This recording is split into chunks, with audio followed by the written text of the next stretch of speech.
తనకున్న బంధాలని గౌరవించి, తల వంచుకొని తాళి కట్టించుకునే అమ్మాయి కోసం, తన బంధాలను వదిలేసి మరణాన్ని కౌగిలించుకునే అబ్బాయిలకి మీరిచ్చే సలహా మీరు తప్పనిసరిగా చెప్పాలి.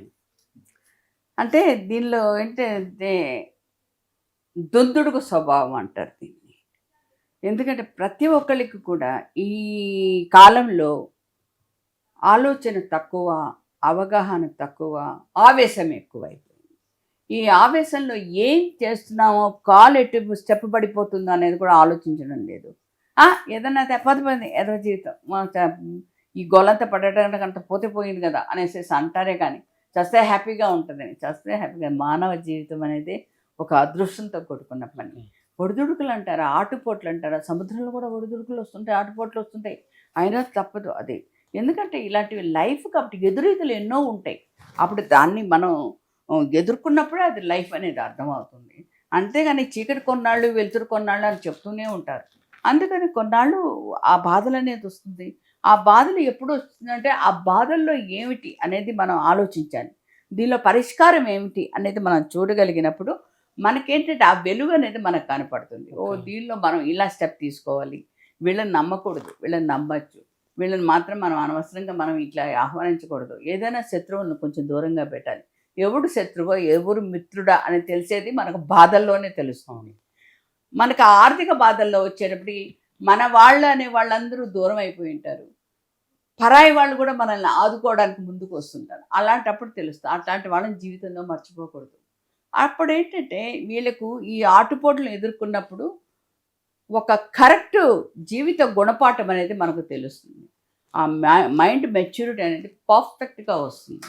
అందువల్ల కష్టాలకు భయపడటము, సుఖాలకు పొంగిపోవడము అనేది ఉండకూడదు. ఇంకా చుట్టాలు అంటారా, ఉంటే జే కొడతారు, లేదంటే చీ కొడతారు.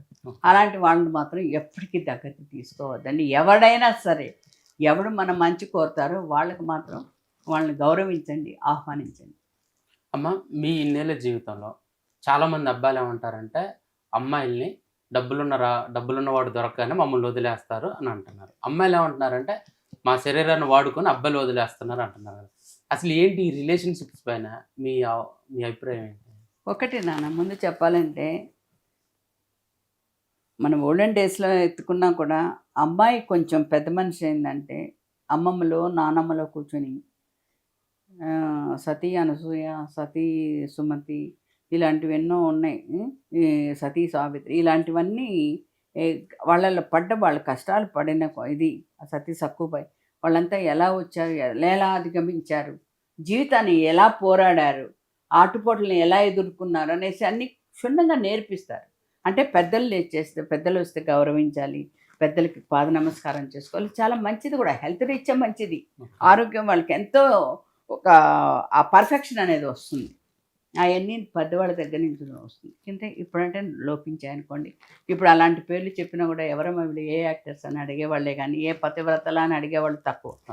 అందువల్ల ఇలాంటివన్నీ నేర్చుకున్నప్పటికీ ఇవన్నీ మాకేమిటంటే మాకు అని కాదు, బ్లడ్లో జీర్ణించుకుపోయాయి. ఇప్పటికీ మా మామగారు వస్తే చెక్కమని లేచి నిలబెడతాం. ఎందుకంటే ఆ రెస్పెక్ట్ అనేది ఉంటుంది. పెద్దవాళ్ళు కదా, మనం కూర్చొని కాలు మీద కాలు వేసుకొని కూర్చొని అడిగే పాపం అడగరు. అందుకని మనం మాత్రం గౌరవిస్తాం. ఇప్పుడు ఎలా ఉంది, పెద్దవాళ్ళు వచ్చినా కూడా అమ్మాయిలు హక్ చేసుకోవడమే సరిపోయింది కానీ నా 2 చేతులు జోడించి నమస్కరించడం అనేది లేదు, లోపించిపోయింది.